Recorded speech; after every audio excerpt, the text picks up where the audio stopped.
नहीं दे सके है ना। हाँ ठीक, लीजिए लीजिए, हम खाली संख्या देने पूछते थे। अच्छा ठीक है सर। ठीक। तभी तो अभी बढ़ेंगे, अभी 2 मिनट हुआ है ना सर। हेलो। जी सर। आपका सर भी आ गए थे, पुराना वाला सर, है ना। जी सर, दिखाई दिया। सर तो आज हम लोग देखेंगे, क्या बोले? भारत में सुनाई नहीं समाजवाद दिया? का उदय एवं प्रसार। सर सुनाई दिया सर। हाँ, इसी को देखेंगे। ये क्वेश्चन ये होगा, भारत में सामंतवाद के उदय के लिए व्याप्त परिस्थितियों का वर्णन करें। क्या बोले सर? रिपीट कीजिए सर। परिस्थितियों का भारत में जी सामंतवाद के उदय के लिए व्याप्त परिस्थितियों का वर्णन करें।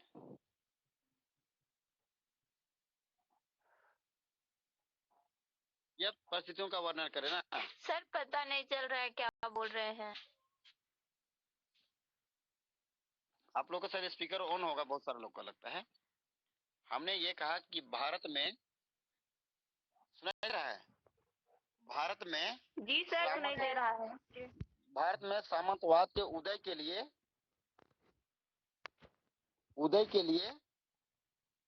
व्याप्त परिस्थितियों का वर्णन करें। व्याप्त परिस्थितियों का वर्णन करें, क्वेश्चन यही है।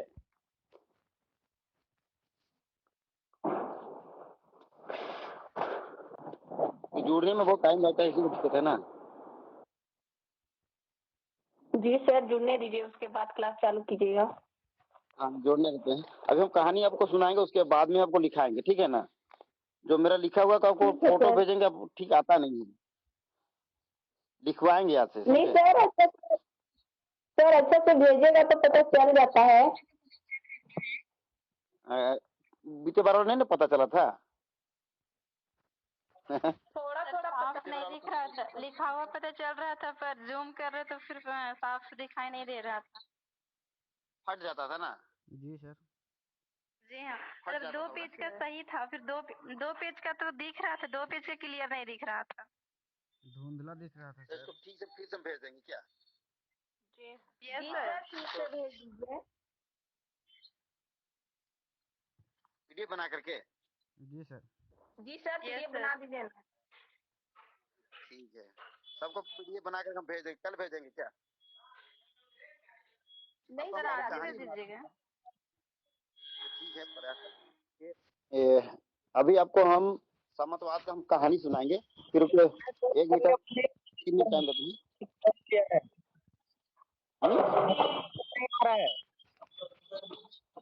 क्या बोले? सर कौन सा चैप्टर का? चलिए बहुत कौन किया है, आवाज अच्छा से नहीं आ रहा है आवाज नहीं आ रहा अच्छा से सर। बहुत को लोग कौन सा ग्राहक आ रहा है।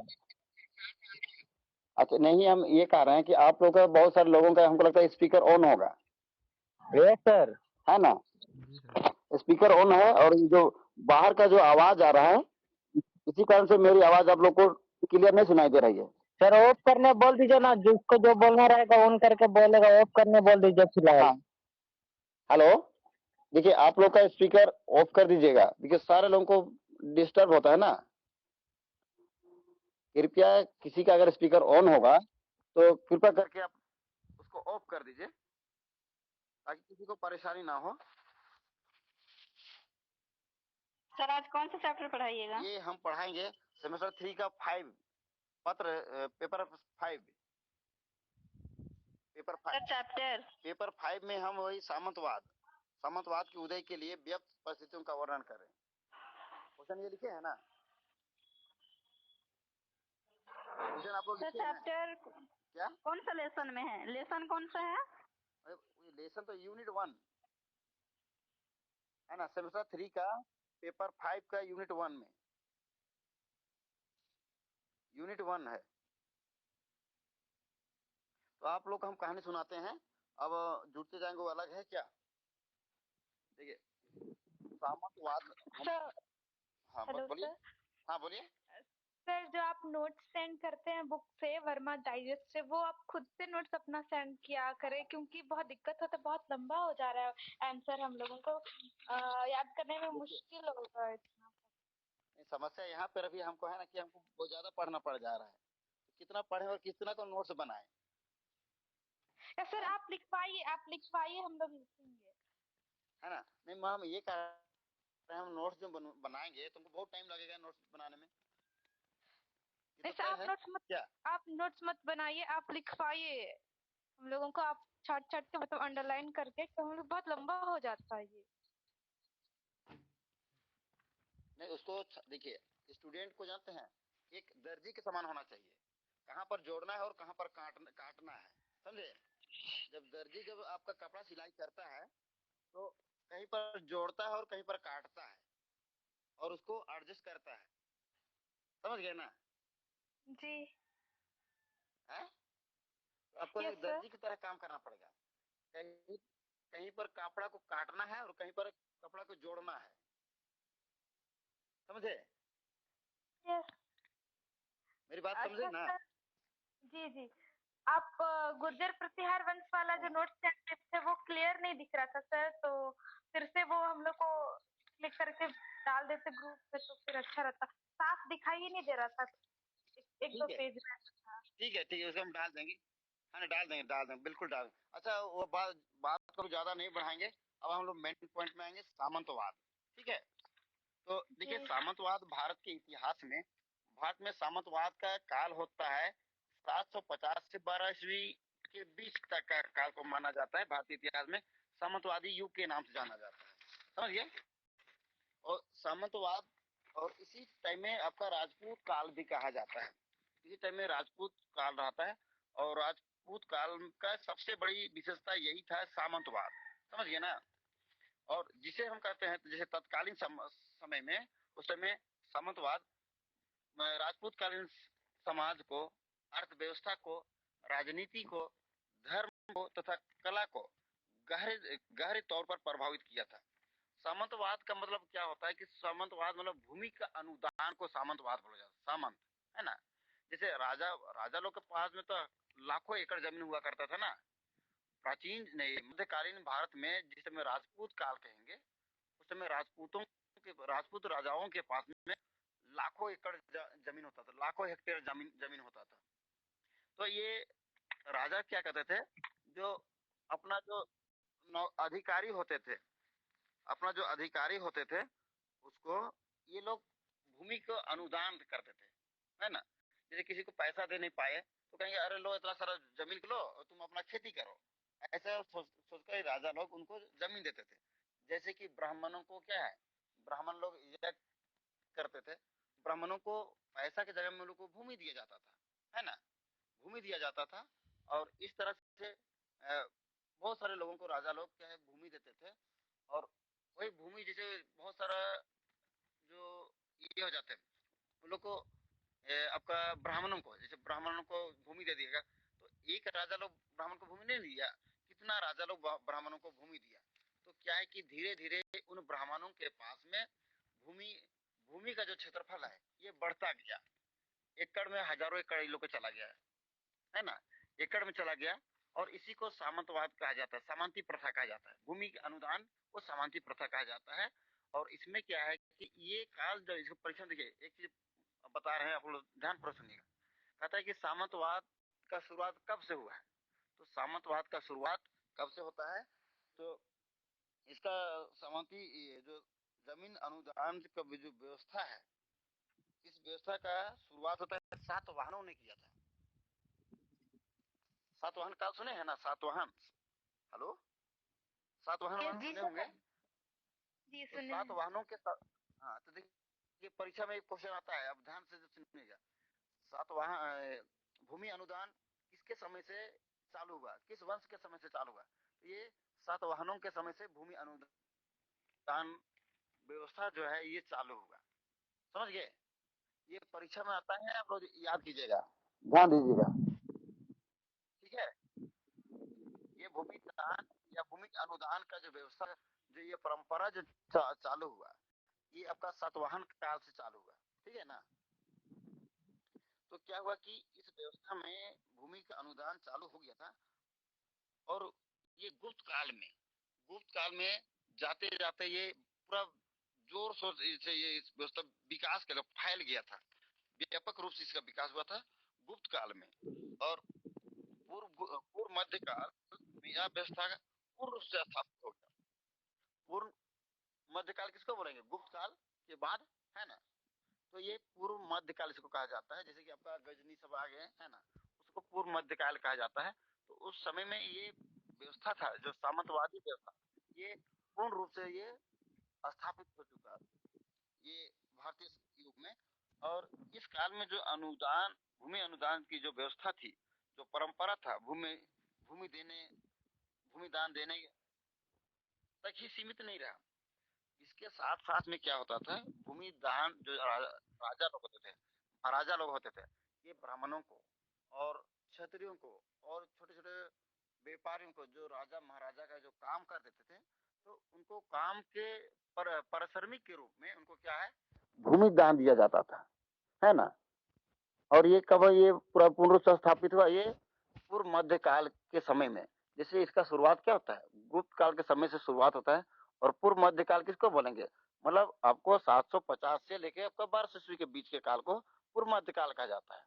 तो इस टाइम में क्या है कि भूमि अनुदान जो देने का जो परंपरा चला था, ये पूर्ण रूप से स्थापित हो चुका था। और ये इस समय में भूमि दान ही नहीं था, इसके साथ साथ में जो ब्राह्मणों को दिया जाता था, या कुछ अधिकारियों को जमीन दिया जाता था। तो इन अधिकारियों के पास क्या है, जमीन का विस्तार होने लगा, इनका जमीन बहुत ज्यादा होने लगा।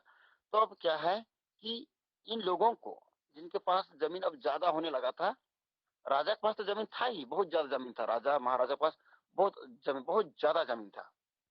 तो जो जैसे ब्राह्मणों को बोलेंगे, या जो राजा और महाराजाओं का जो अधिकारी हुआ करते थे, उन लोग को जमीन के साथ साथ में उन उनको सामंत बोलेंगे, जिसके लिए जमीन दिया गया ना, उसको सामंत बोलेंगे। तो उन सामंतों को प्रशासनिक, आर्थिक, न्यायिक संबंधी अधिकार भी हस्तांतरित किए गए। मतलब जमीन उनको दिया गया, उसके साथ साथ में उसको प्रशासनिक, आर्थिक, न्यायिक और राजनीतिक अधिकार भी दिया गया। और इसके साथ में क्या है, प्रशासनिक अधिकार के तहत क्या है, इन क्षेत्रों में कानून व्यवस्था, मतलब जो क्षेत्र में जो ब्राह्मणों को दिया गया होगा या जो अधिकारियों को दिया गया होगा जमीन, तो उन क्षेत्रों में जो सामंत बोलेंगे, सामंत मतलब जिसको लिए जमीन दिया गया, जिसको जमीन प्राप्त हुआ, जैसे हमने आपको जमीन दिया, आपके पास जमीन का विस्तार हो गया, बहुत ज्यादा जमीन हो गया, तो आप सामंत कहलाइएगा, ठीक है। अब सामंत कहलाइएगा, तो आपके पास भी बहुत ज्यादा जमीन हो गया, बहुत ज्यादा जमीन हो गया। तो आप क्या कीजिएगा कि आपको राजा महाराजा लोग थे, आपको प्रशासनिक, फिर आर्थिक, न्यायिक और सेना से संबंधित आपको अधिकार दे दिया गया, समझिए ना, अधिकार दे दिया गया। और यहाँ तक कि प्रशासनिक अधिकार के तहत उस क्षेत्र में क्या है, आपको कानून व्यवस्था भी लागू करने का आपको अधिकार दिया गया, ठीक है, सेना रखने का अधिकार दिया गया। और अब क्या है कि इन लोगों के पास इतना जमीन हो गया, और इनको, जिनको जमीन दिया गया, जैसे हमने आपको जमीन दिया, तो आप सामंत कहलाइएगा। तो इन सामंतों को अब क्या है कि उस क्षेत्र में भूमि अनुदान से, भूमि सभी प्रकार के भूमि से कर वसूलने का अधिकार दे दिया। सभी प्रकार के भूमि से, भूमि होता था ना, बहुत कोई उपजाऊ भूमि होता था, कोई बंजर भूमि होता था, कोई माध्यम टाइप का भूमि होता था, है ना। तो इस क्षेत्र में क्या है कि उन सामंतों को,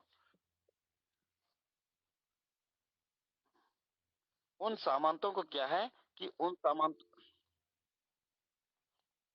उन सामंतों को भी क्या है, सभी तरह के करों को, कर वसूलने को अधिकार दे दिया गया। और इसी से यह होने लगा कि यह स्पष्ट हो गया कि सामंतों की स्थिति अब दिन प्रतिदिन क्या है, सुदृढ़ होने लगी, मजबूत होने लगी। और उन लोग का राजनीतिक विस्तार, प्रशासनिक स्थिति का प्रशासनिक स्थिति भी मजबूत होने लगा। और आने वाले दिन में ये था कि राजा लोग को ये कहा गया था कि नहीं, जो ये सामंत है इनको राजा का कहना मानना पड़ेगा, है ना। राजा के बिना अनुमति के ये सामंत लोग किसी को भी कोई भूमि अनुदान नहीं करेंगे, ये कहा गया था। लेकिन क्या है कि आने वाला दिन ये जो सामंत है ये धीरे धीरे मजबूत होते गए और ये जो राजा है इनका बात को भी मानने से इनकार करने लगे। और क्या है कि धीरे धीरे और इस कुछ दिन के बाद में जो सामंत थे, है ना, सामंत, ये सामंतों के पास में भी बहुत ज्यादा जमीन हो गया था। अब ये सामंत भी जो अपने अधिकारी रखे थे या उनका नौकर चाकर या जो ब्राह्मण था या जो शिक्षक था या उसका सेना था, तो ये भी उनके सेवा के परिश्रमिक के रूप में इनको क्या दिया करता था, भूमि दान किया करता था। ये सामंत लोग भी, बड़े सामंत अब छोटे लोगों को, अपने अधिकारियों को या अपने कर्मचारियों को ये परिश्रमिक के रूप में ये अब भूमि अनुदान करने लगे थे। अब इससे क्या है कि एक सामंत तो हुआ, एक महासामंत हो गया, एक उप सामंत हो गया, है ना। सामंतों का संख्या में विस्तार होने लगा। अब इसका एकदम रूप भी सुदृढ़ होने लगा और ये सेना सेना भी खुद रखते थे। अब आने वाले दिन में ये क्या होता है कि आने वाले दिन में ये होता है कि ये जो सामंतवाद था, जो भूमि से जो संबंधित उत्पादन होता था उसको कि ये लोग क्या करते थे, इन क्षेत्रों में केंद्रीय नियंत्रण नहीं, ये नहीं, ऐसा नहीं। सामंतवाद जो भूमि से संबंधित था वह उत्पादन व्यवस्था थी, लेकिन क्या है कि जिसमें जो उत्पादन होता था उसको स्थानीय उपभोग के लिए उपयोग करते थे। लेकिन जब ये जो अधिशेष उत्पादन होता था, जो आवश्यकता से अधिक उत्पादन होता था, अब ये धीरे धीरे प्रभावित होने लगा। क्योंकि ये जो सामंतवाद थे, ये है ना कि जो सामंतवाद थे या सामंत थे, ये केंद्रीय प्रशासन का जो खजाना था उसमें ये लोग जमा नहीं करते थे। अगर आप खाद्य पदार्थ को राजा के जमा नहीं कीजिएगा, राजा के लिए जमा नहीं कीजिएगा, तो आने वाले दिन में क्या है, केंद्र शक्ति पतन की ओर जाएगा ना, गर्त की ओर जाएगा। तो यही चीज हुआ और इसके कारण से क्या है कि ये व्यापार वाणिज्य मौद्रिक व्यवस्था में गिरावट आने लगा और सामंतवाद में स्थानीय स्तर पर उत्पादन और उपभोग की प्रवृत्ति में बढ़ावा मिला। और आने वाले दिन में क्या हुआ कि इस तरह का एक जो खुली अर्थव्यवस्था था, पहले खुली अर्थव्यवस्था था, मतलब खुली अर्थव्यवस्था किसको बोलेंगे, मतलब वस्तुओं का आदान प्रदान होता था, वाणिज्यिक व्यापार होता था, उसी को खुली अर्थव्यवस्था बोला जाता है ना। तो खुली अर्थव्यवस्था उसी को बोला जाता था। लेकिन ये सामंतवाद का विस्तार होने से या सामंतों का स्थिति सुदृढ़ होने के कारण से अब क्या है, ये जो खुली अर्थव्यवस्था था एक बंद अर्थव्यवस्था के में परिणत हो गया था परिणत हो गया था। फिर आने वाले दिनों में, मतलब कुछ दिनों बाद में, सामंती व्यवस्था के बढ़ते भूमि अनुदानों के कारण से क्या है, नए नए भूमिपति वर्ग का उदय हुआ। नए नए भूमिपति वर्ग का उदय होता है जिसमें किसानों का काफी शोषण होता है। किसानों से बेवजह बेवजह कर लेने लगते थे। जैसे कि अकाल पड़ गया फिर भी किसानों से ये लेते थे, कर लेते थे, विभिन्न तरह का टैक्स लेते थे। और इसी क्रम में क्या होता है, कृषि दास्ता जैसे बेगारी का भी उदाहरण मिलने लगते हैं। मतलब किसानों से बेगार बेगार काम लिया जाता था, मतलब किसानों से कार्य कराया जाता था लेकिन उनसे उनको पारिश्रमिक नहीं दिया जाता था, उसी को बेगारी कहा जाता है ना। जिससे क्या है कि भूमि, अब यहाँ पर क्या है, फिर भूमि का यहाँ असमान वितरण होता है। तो देखिए, बहुत सारे सामंतों के पास में बहुत ज्यादा भूमि मिल गया, कोई सामंत के पास में कम है, कोई सामंत के पास में कम भूमि है और किसानों के पास में भी भूमि कम है। मतलब भूमि का असमान वितरण, जिसे क्या है कि ऊंच नीच और गरीब अमीर में दूरी बढ़ता गया। ये सामंती व्यवस्था में होता है, ये सब गरीब और अमीर में दूरी बढ़ता ही जाता है। और क्या होता है कि इस स्थिति में लाभ उठाते सामंत लोग स्वतंत्र हो गए और आने वाले समय में उत्तर भारत में विशेषकर उत्तर भारत में क्या होता है कि सामंत लोग अपने को स्वतंत्र कर लिए और 11वीं और 12वीं शताब्दी तक उत्तर भारत अनेक छोटे छोटे राजनीतिक इकाइयों में बट गया और इस समय क्या है विभिन्न राजपूत राजवंशों का भी उदय माना जाता है, जैसे गढ़वाल, परमार, चौहान, ये सब राजपूत मिलते हैं। मतलब इसी का परिणाम था, सामंतवाद का ही परिणाम था, ऐसा माना जाता है। और इसी काल में क्या है उप सामंतवाद की प्रक्रिया भी आरंभ होती है। उप सामंतवाद किसको बोलेंगे? जो राजा महाराजा जमीन दिए ब्राह्मणों को या अपने अधिकारियों को दिए या अपने सैनिकों को दिए, किसके बारे में? जो सैनिक कार्य किए होंगे या उसके अधिकारी कार्य किए होंगे या ब्राह्मण जो पूजा पाठ कराए होंगे या कराए होंगे, तो उसी के पारिश्रमिक के रूप में ये बड़े बड़े राजा महाराजा उन लोगों को जमीन दिया करते थे, तो उनको सामंत कहे, है ना। लेकिन ये जो सामंतों के पास में बहुत ज्यादा जमीन हो गया होगा, तो ये सामंत भी क्या है अब छोटे छोटे अपने अधिकारियों को भी ये जमीन देने लगे, उसी को बोलेंगे उप सामंत। और इस तरह से क्या है कि राजपूत युग में भूमि अनुदान पाने वालों की भी अब दो श्रेणियां होती है, एक भूमिया वर्ग होता है और एक गृहस्थीय वर्ग होता है। ये दोनों सामंत वर्ग होते हैं। तो भूमिया वर्ग किसको बोलेंगे कि भूमिया वर्ग को जमीन का जो वंशानुगत अधिकार प्राप्त होता था। भूमिया वर्ग था उसको जमीन का वंशानुगत प्राप्त होता था, मतलब ये पीढ़ी दर पीढ़ी वाले थे।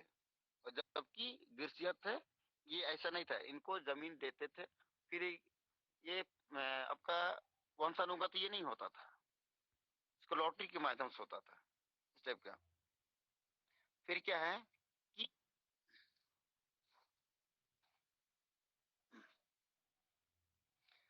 इस भूमिया किस्म में अनुदान से ही क्या है उप सामंतवाद का तो जन्म हुआ ही।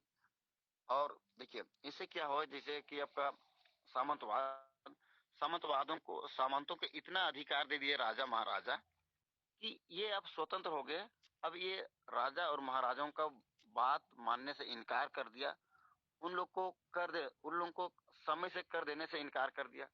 उन लोगों को आवश्यकता मतलब सैनिक की आवश्यकता है तो उस टाइम में सैनिक देने से भी इनकार कर दिया। और इस तरह से आने वाले दिन में क्या होता है कि जब तुर्क लोग भारत पर आक्रमण किए, जैसे मोहम्मद गौरी, मोहम्मद गजनी के नाम सुने हैं ना आप लोग? हेलो हेलो, सर नहीं आप सुने हैं सर। ये बोल रहे हैं कि जैसे ये मोहम्मद गौरी ये विदेशी लोग थे ना, ये तुर्क लोग थे। जब ये लोग भारत पर आक्रमण किए, राजपूतों पर आक्रमण किए, भारत पर आक्रमण किए, तो ये सामंतों से ये राजा लोग, राजपूत राजा बोलेंगे, ये लोग सामंतों से क्या है कि सहयोग मांगा, है ना, सहयोग मांगा, सैनिक सहयोग मांगा, आर्थिक सहयोग मांगा, लेकिन ये सामंत उनको सहयोग देने से इनकार कर दिए। और इस तरह से क्या है कि हमारे देश के लोग, हमारे राजा महाराजा लोग ये राजपूतों का तुर्कों का सामना नहीं कर पाए और तुर्कों से युद्ध में क्या है हमें पराजय का मुंह देखना पड़ा। और इस तरह से तुर्क भारत पर अपना शासन स्थापित कर लिए। और मोहम्मद गजनी और मोहम्मद गौरी इसी का परिणाम था कि भारत को इन्होंने बार बार लूटा और भारत को हराया। और इसी का परिणाम था कि दिल्ली सल्तनत आया। और दिल्ली सल्तनत के बाद में आपका क्या आता है, मुगल वंश आता है, मुगल शासन। समझ गए? तो यही रहा आपका सामंतवाद, भूमि से संबंधित। तो आप लिखिएगा तो हमको लगता है ज्यादा समझ जाइएगा, लेकिन लिख भी नहीं पाइएगा। लिख लेंगे सर, है ना? तो क्या करें इसको, तो अभी टाइम लिख लीजिएगा। तो अभी टाइम वेस्ट होगा लिखने में, तो बता ही दीजिए। बता देंगे मतलब कहने का, आप तो कहानी पूरा सुना दिए। मतलब यही सामंतवाद हुआ। भूमि का क्या है, भूमि को नोट्स दे देंगे। अच्छा देखते हैं नोट्स भेज दीजिए। ओके ठीक है, देखिए प्रयास करते हैं, अगर सही जाएगा ना तो बोलिएगा हमको, ठीक है? यस सही अगर नोट मिल जाएगा तो बोलिएगा सही आया। यस एक मिनट लाइन में रहिए।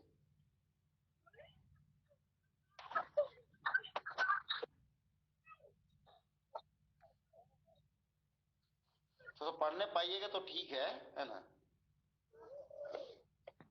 सर क्लियर आएगा तो हो जाएगा। हेलो,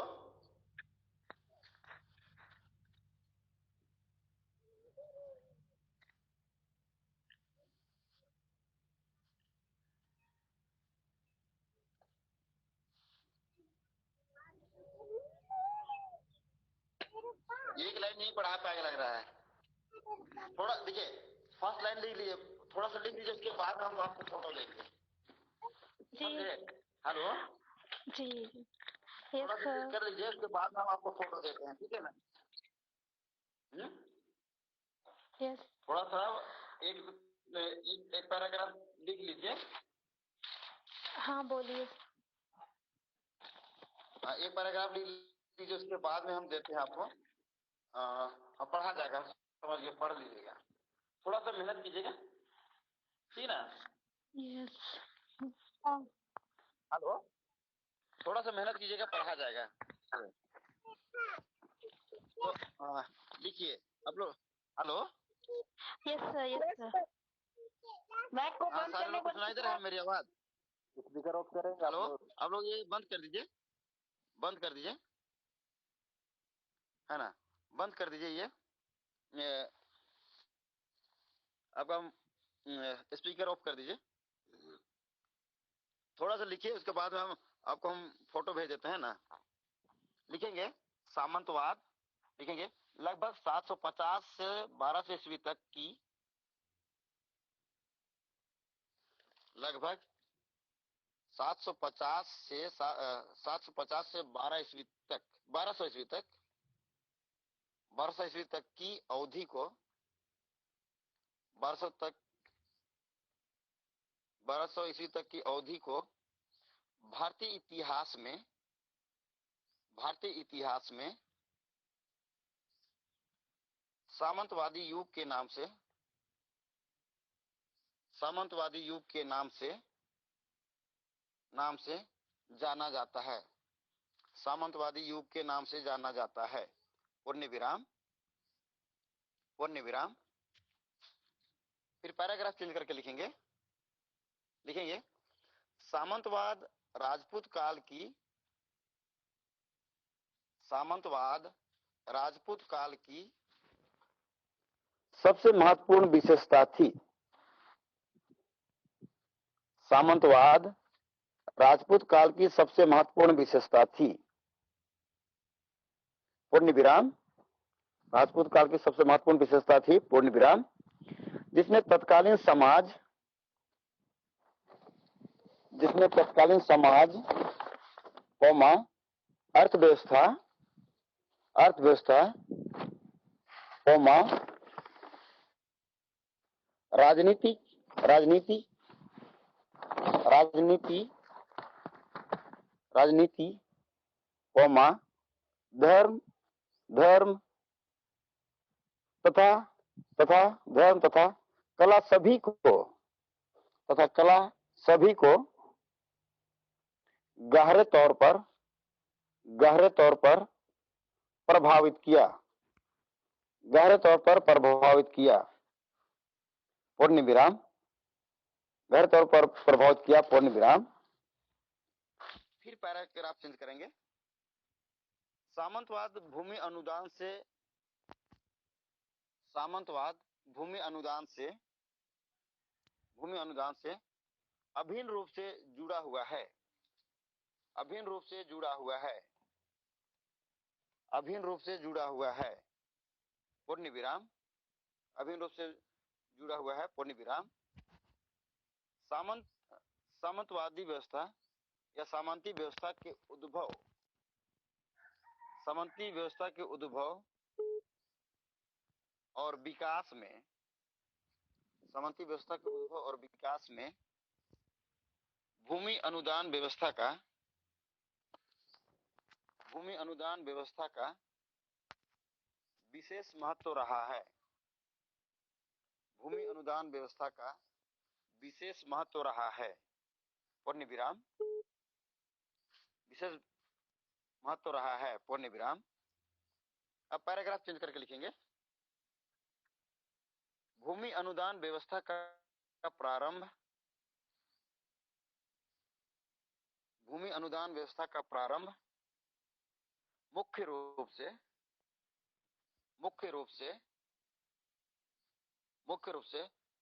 सातवाहनों के काल से हुआ था,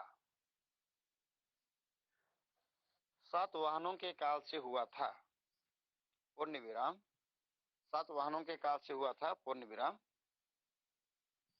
गुप्त काल में इस अवधारणा का व्यापक विकास हुआ, गुप्त काल में इस अवधारणा का व्यापक विकास हुआ, व्यापक विकास हुआ और पूर्व मध्य काल में, और पूर्व मध्य काल में यह व्यवस्था, पूर्व मध्य काल में यह व्यवस्था पूर्ण रूप से स्थापित हो गई, पूर्ण रूप से स्थापित हो गई, पूर्ण विराम, पूर्ण रूप से स्थापित हो गई, पूर्ण विराम, स्थापित हो गई, पूर्ण विराम। इसलिए पूर्व मध्य काल को, इसलिए पूर्व मध्य काल को, इसलिए पूर्व मध्य काल को, पूर्व मध्य काल को सामंती व्यवस्था का, सामंती व्यवस्था का क्लासिकी युग भी कहा जाता है, क्लासिकी युग भी कहा जाता है, क्लासिकी युग भी कहा जाता है, पूर्ण विराम,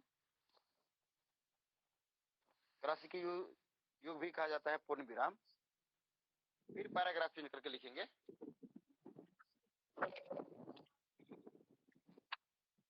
पैराग्राफ चेंज करके लिखेंगे। इस काल में भूमि अनुदान व्यवस्था,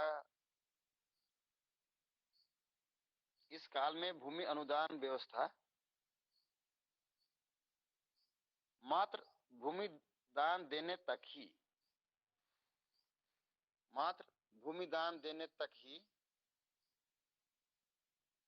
भूमि दान देने तक ही सीमित नहीं रही, सीमित नहीं रही, सीमित नहीं रही, पूर्ण विराम, सीमित नहीं रही, पूर्ण विराम, बल्कि इसके साथ, बल्कि इसके साथ, बल्कि इसके साथ, बल्कि इसके साथ अन्य दूसरे आयाम भी जुड़ने लगे, बल्कि इसके साथ अन्य दूसरे आयाम भी जुड़ने लगे, पूर्ण विराम, जुड़ने लगे, पूर्ण विराम। भूमि अनुदान के साथ साथ, भूमि अनुदान के साथ साथ, साथ साथ सामंतों को, सामंतों को, यहां से आप लोग को फोटो भेज दें। हेलो, हेलो, जी सर। यहाँ से आप लोग को हम फोटो भेज देते हैं ना। ठीक है सर। ठीक है, लेकिन थोड़ा ध्यान से पढ़िएगा। सर सेंड कर दीजिए, हम लोग पढ़ लेंगे, मत लिखाइए ज्यादा, बहुत टाइम वेस्ट हो जाता है। ठीक, हम सेंड कर दे रहे हैं ना। ठीक है सर, सेंड कर। नोट से लिखा रहे हैं ना? हाँ, नोट्स है ना, मैं हम कहीं कहीं व्यवस्था करते हैं अपना नोट्स ना। क्या सर नोट्स आपको? भेज दीजिए, किसी पे हम लोग देख लेंगे। ठीक, वही तो प्रयास कर रहे हैं। ठीक है सर। ठीक है जी सर। ठीक है, हम देखते हैं, अगर सही आया हो तो ठीक है। सर फर्स्ट दिन का भी सेंड कीजिएगा क्लियर फोटो। देखिए, थोड़ा सा ध्यान दीजिएगा, है ना, आपको भेज दे रहे हैं। ठीक है, ठीक है, आ रहा है फोटो। ठीक है, ठीक है सर। हाँ हाँ, सुना इधर सर क्या? उस दिन, सर उस दिन हम लोग एग्जाम लिखे थे, तो जो पीडीएफ बना के भेजने के लिए बोला गया था, तो वो हम लोग का लेट हो गया था। 3 बजे से कम 10-15 मिनट लेट हो गया था, पीडीएफ नहीं बन रहा था। तो क्या हम लोग का कॉपी चेक नहीं होगा तो फिर? होना चाहिए, सर से पूछना पड़ेगा ना। जी सर पूछ दीजिए। ठीक है ना, पूछ देंगे। सर अभी तो सर पीडीएफ से जुड़े हुए ना हैं। सर। ठीक है, अगर सही अभी नहीं ये क्या आएगा, अभी पिक्चर सही नहीं आएगा तो हम आपको पीडीएफ बना के भेज देंगे, और देख लीजिए। सेमेस्टर 3 का एग्जाम लगभग कब होगा? यार हमका इसके बारे में आइडिया नहीं है। देखिए, हम आप लोगों के लिए न्यू हैं, है ना, आप लोगों के लिए हम पूरा न्यू हैं। देखिए, आपको 4 पेज का हम भेज देते हैं, ठीक है, 4 पेज ये आपको हम भेज रहे हैं तुरंत। देखिए पढ़ जात होता है कि नहीं, देखिए, है ना।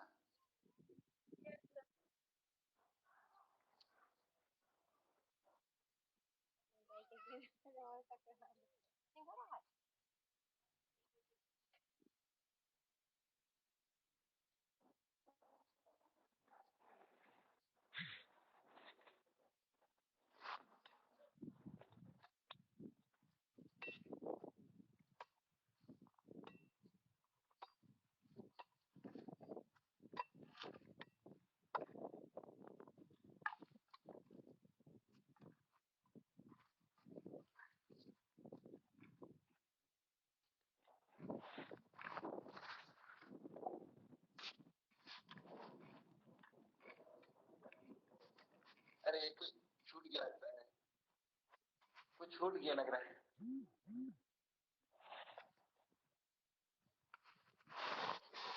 छूट गया लगता है ना, उसको फी से भेज देते हैं, 2 छूटा है वो। सर क्लियर नहीं आ रहा है, फट जा रहा है, पीडीएफ में भेजिए ना।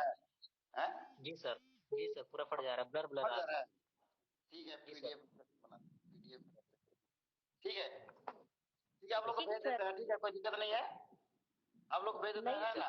ठीक है तब, सर भेज दीजिए। आप बिल्कुल भेज देंगे, इसलिए टेंशन नहीं लेना है। जी सर। तो ओके, रुकिए 1 minute, 1 minute, okay sir. 1 minute. आप लोग को स्क्रीनशॉट हम लिए ही नहीं, स्क्रीनशॉट लेना पड़ेगा ना, स्क्रीनशॉट लेना पड़ता है।